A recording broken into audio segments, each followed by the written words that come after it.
BA part third Sanskrit विषय के सभी विद्यार्थियों का हार्दिक अभिनंदन है। स्वागत है इस क्लास में। आज हम नीति शतकम में सज्जन प्रशंसा है उसका अध्ययन कर रहे हैं। मैं एक तो सभी विद्यार्थियों से कहना चाहूँगा कि आप जब भी आपको समय मिले आप इन वीडियोज़ को है जो आप अवश्य देखें, क्योंकि जो आपकी रफ्तार चल रही है वह रफ्तार बहुत धीमी है। इसलिए हर एक विद्यार्थी को जो है इन वीडियो का अध्ययन करना चाहिए, इनको सुनना चाहिए, देखना चाहिए, पढ़ना चाहिए। पीडीएफ जो ई कंटेंट भेजे जा रहे हैं उनको भी आप पढ़ें। यदि समय नहीं रहा तो क्लास के अंदर जो पुस्तकें हैं और ई क्लास के माध्यम से जो पढ़ा चुके हैं उनको पढ़ाना संभव नहीं हो पाएगा। इसलिए आप इनको ज़रूर पढ़ें, ज़रूर सुनें। समयाभाव के कारण अब मैं बीच में भूमिका नहीं बांधते हुए डायरेक्ट पद्य की तरफ आ रहा हूँ। और नीति शतकम के अंदर सज्जन प्रशंसा में ये 59 नंबर का पद्य है। संतप्तायसी संस्थितस्य पयसो नामापि न श्रूयते मुक्तारतया तदेव नलिनी पत्र स्थितम राजते अंतः सागर सूक्ति मध्ये पतितम तन्मौक्तिकम जायते प्रायेण अधम मध्यम उत्तमम जुसाम एवं विधा वृत्तीय है। प्यारे बच्चों, यहाँ इस पद्य के अंदर जो है 3 प्रकार के व्यक्ति जो हैं उनके विषय में कहा है। एक तो अधम होता है, एक मध्यम होता है, एक उत्तम होता है। और इस प्रकार के व्यक्तियों के साथ में रहने से क्या क्या परिणाम जो है वो प्राप्त होते हैं, या क्या क्या परिणाम जो है वो मिलते हैं, या कैसी उनकी गतियाँ होती है, इसी के विषय में यहाँ पर जो कहा गया है। और संतप्त अयसी संस्थितस्य पयसः नाम अपि न श्रूयते, यानी अयसी का मतलब लोहा होता है। तपे हुआ लोहा जो होता है, या तपे हुए लोहे पर पड़े हुए पानी की जो बूंद होती है, जो ही उस तपे हुए लोहे के ऊपर जो बूंद गिरती है तो उसका नाम जो होता है वह भी सुनाई नहीं देता है। हम इसको इस प्रकार से भी समझ सकते हैं कि बाई चांस यदि कभी आपने देखा हो, यदि खाना बनाया हो और गर्म यदि तवा होता है और उसके ऊपर यदि पानी पड़ता तो किस प्रकार से वह छू देसी कर करके जो है उस तवे से भी जो बाहर भागने का प्रयास करता है, उससे भी वह नीचे जाने का प्रयास करता है और उसको हम समझ में नहीं पाते हैं। और वही पानी की जो बूंद होती है, तत्एव पयः नलिनी पत्र स्थितम मुक्तार तया राजते, वही पानी की जो बूंद होती है, वही जब जल होता है वह कमल पत्र के ऊपर गिरता है या कमल पत्र पर स्थित होता हुआ मोती की तरह जो है वह सुशोभित होता है, चमकता है। और उस वही जल जो होता है तत्मानी वह अंतः सागर सुक्ति मध्य पतितम मौक्तिकम जायते, वही जल समुद्र के अंदर जब सीप के बीच में पड़कर मोती जो है वह बन जाता है। सुक्ति मध्य पतितम, यानी उस सीपी के, उस सुक्ति के अंदर जो है, या सीप जो होती है उसके बीच में पड़कर जो है वह मोती बन जाता है। इसलिए कहा प्रायेण अधम मध्यम उत्तमम जूसाम एवं विधा वृत्तीय है। प्यारे बच्चों, यहाँ कवि ने कहा है कि प्रायः है नीच, मध्यम, अधम जनों का जो आश्रित है या जनों का जो आश्रय है और लोग उनके पास जो रहते हैं उन लोगों की इसी ही प्रकार की जो दशाएं होती हैं वो होती है। यहाँ शार्दूल विकृत जो छंद है उसका ये उदाहरण है। अन्य व्याकरणात्मक जो टिप्पणियों की यदि मैं आपसे बात करूं तो जैसे मान लो पहली ही पंक्ति है, इसके अंदर है संतप्त अयसी, तो यहाँ पहले ही शब्द के अंदर दीर्घ संधि आप कर सकते हैं। इसके अलावा लास्ट का जो आपका जो शब्द आ रहा है नाम अपि आ रहा है, न आ रहा है, यहाँ थोड़ी सी मिसप्रिंट है, तो नाम ये दे रखा, नाम अपि आएगा यहाँ पे। दीर्घ संधि भी है, नाम अलग कर दो, अपी अलग कर दो, आप दोनों का अव्यय भी बता सकते हो, नय भी अव्यय है। तदेव, यहाँ आप जसत्व संधि कर सकते हो, तत् जोड़ एव। इसके अलावा अन्य जो राजते सुशोभित होता है, राज धातु होती है यहाँ पे, तो अन्य जो शब्द रूप हैं, धातु रूप हैं, कृदंत है, तद्धित है, उनको आप याद करते रहें, पढ़ते जाएं और साथ साथ में जो है परीक्षा के अंदर जब आए तो व्याकरणात्मक टिप्पणी के लिए जो है आप उनको याद करें। आगे आ रहा है, यह है प्रणयेत सुचरितैः पितरम स पुत्रो यत भर्तुर एव हितम इच्छति तत् कलत्रम तन मित्रम आपदि सुखे च समक्रियम यत एतत् त्रयम जगति पुण्य कृतो लभ्यन्ते। यह सुचरितैः पितरम प्रणयेत स पुत्र है। प्यारे बच्चों, यहाँ जो अच्छा पुत्र होता है, जो एक पतिव्रता जो पत्नी होती है, आदर्श जो मित्र होता है, उनके विषय में कहा गया कि तीनों जो कोई सौभाग्यशाली कोई व्यक्ति होता है उसी को ये प्राप्त होते हैं। और कवि यहाँ पर कहना चाह रहे हैं, यह है सुचरिता है पितरम प्रणीयत, यानी जो अपने अच्छे आचरण के माध्यम से पिता को जो है वो प्रसन्न करे, स पुत्र है, वह ही वास्तव में पुत्र है।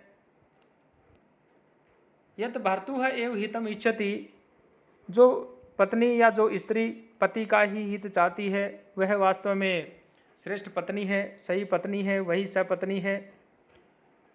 तत्कलत्रम यत आपद सुखे च समक्रियम तत् मित्रम, जो विपत्ति में भी और सुख में भी सम्मान जो व्यवहार करने वाला होता है वह ही वास्तव में मित्र होता है।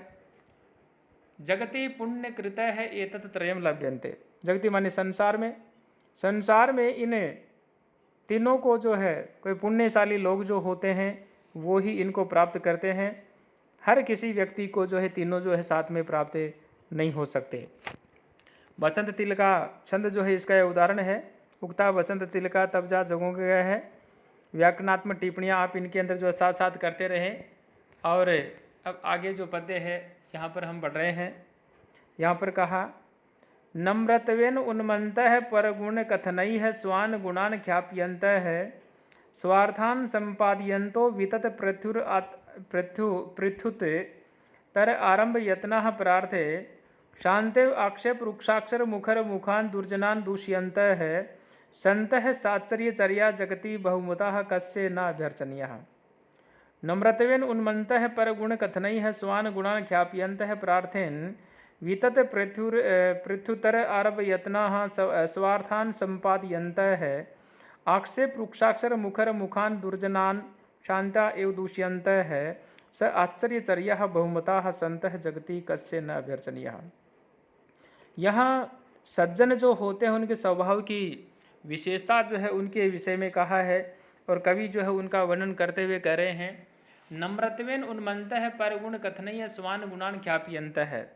प्यारे बच्चों, यहाँ पर यह कहा है कि नम्रता से उन्नति प्राप्त करते हुए, दूसरों की जो प्रशंसा करते हुए या दूसरों की प्रशंसा से अपने जो गुण होते हैं उन गुणों को जो है प्रदर्शित करते हुए परार्थे वितते परगुणे कथनम स्वान् गुणान् ख्याप्यन्तः है।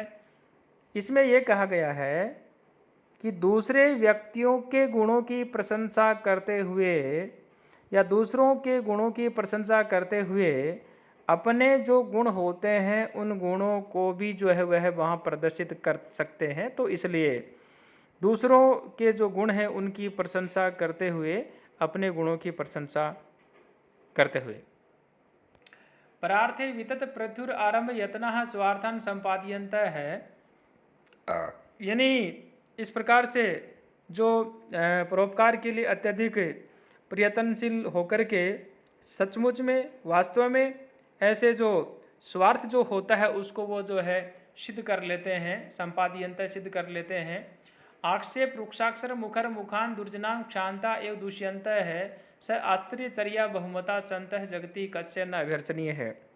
प्यारे बच्चों, यहाँ पर कहा है कि इस प्रकार से निंदा से रुक्ष वाणी से युक्त मुख वाले जो ऐसे दुर्जन जो होते हैं, दुर्जनान क्षांता एवं दुष्यंतः है, यानी ऐसे दुर्जनों को क्षमा के शस्त्र से जो है पराजित करने वाले, पराभूत करने वाले, आश्चर्यजनक व्यवहार वाले, ऐसे जो हैं बहुमता संतः जगति कस्य न अभ्यर्चनीय है।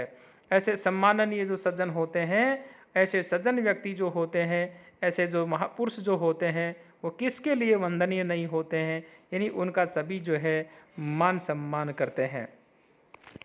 अब आगे जो आ रहा है यहाँ परोपकार जो पद्धति है उसका हम जो है अध्ययन करेंगे।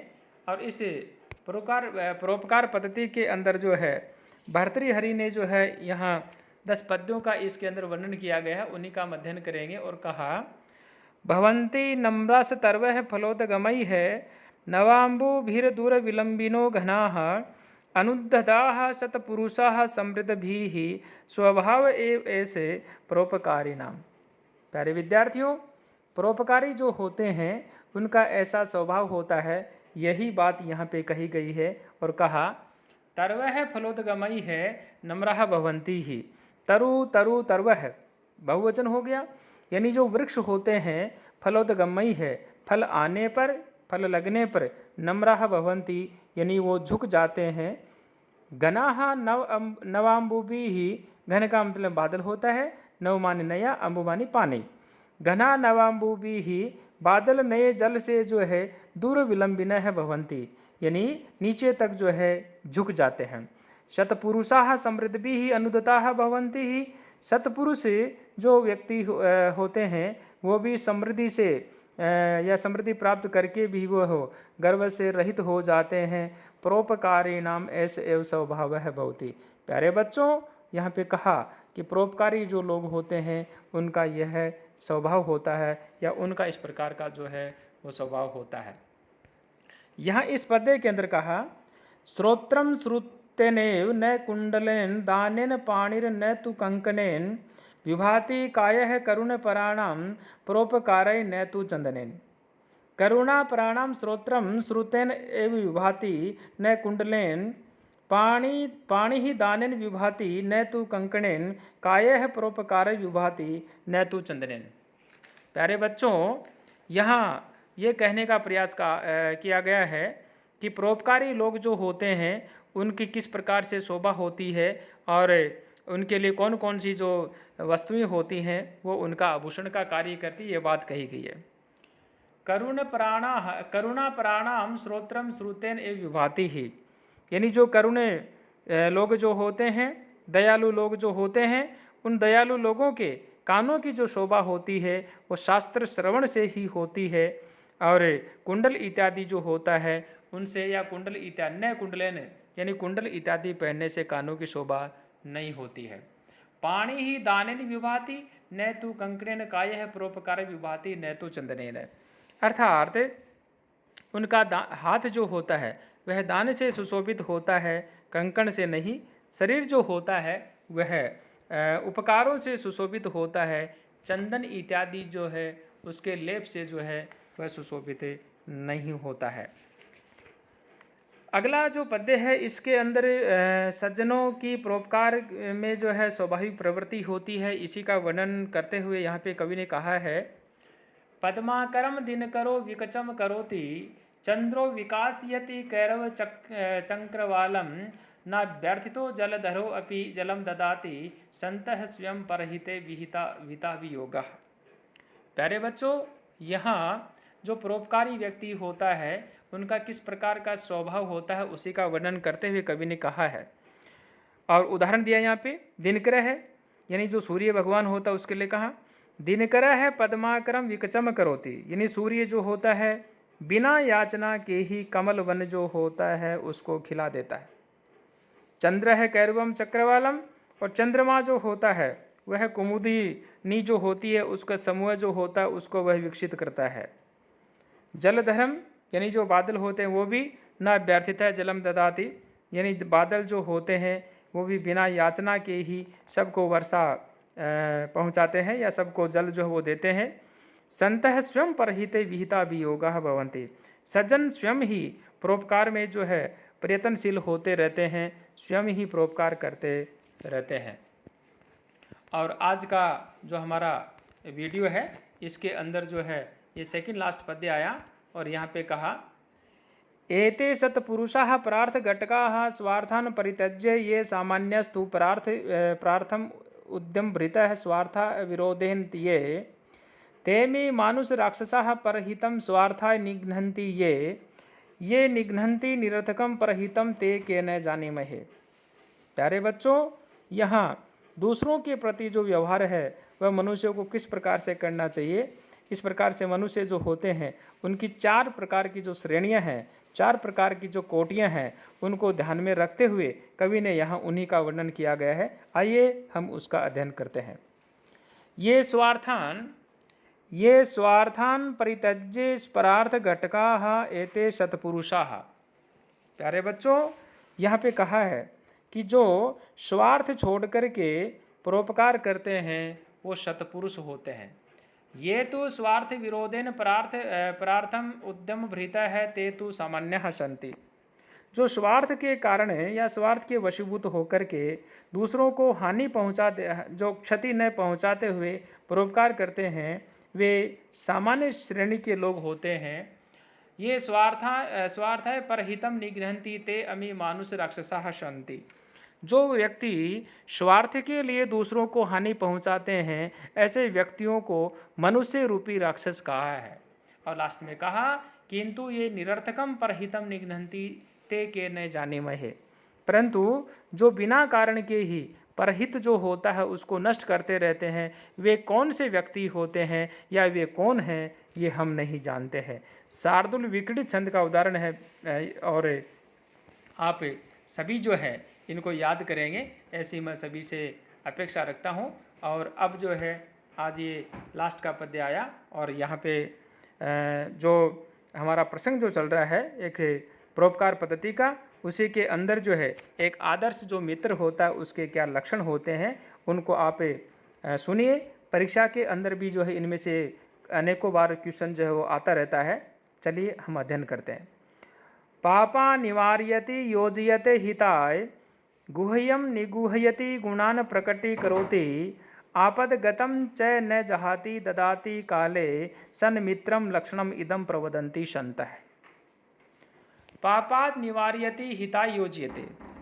आदर्श मित्र वह होता है जो पाप के कार्य होते हैं उनसे हटाता है, कल्याणकारी जो कार्य होता है उनमें वह लगाता है। गुह्यम निगुह्यति, जो गुप्त बातें होती है उनको वह छुपाता है। गुणान प्रकटीकरोति, गुण जो होता है उन गुणों को वह प्रकट करता है। आपदगतम च न जहाति, संकट के समय में भी विपत्तिग्रस्त होने पर भी जो व्यक्ति का साथ नहीं छोड़ता है। काले ददाति, समय आने पर जो धन देता है, आर्थिक सहयोग प्रदान करता है। ददाति संतः इदम सन्मित्रम लक्षणम प्रवदन्ति। इस प्रकार से सज्जन जो व्यक्ति हैं उन्होंने आदर्श जो मित्र होता है उसका ये लक्षण जो है कहा है। वसंत तिल का छंद है उसका ये उदाहरण है। व्याकरणात्मक टिप्पणियाँ आप इसके अंदर जो है याद करें, शब्द रूप, धातु रूप, अव्यय, संधि, समास आदि जो है आप ये याद करें। सभी विद्यार्थियों ने बहुत ही ध्यान से सुना। सभी विद्यार्थियों का बहुत बहुत आभार।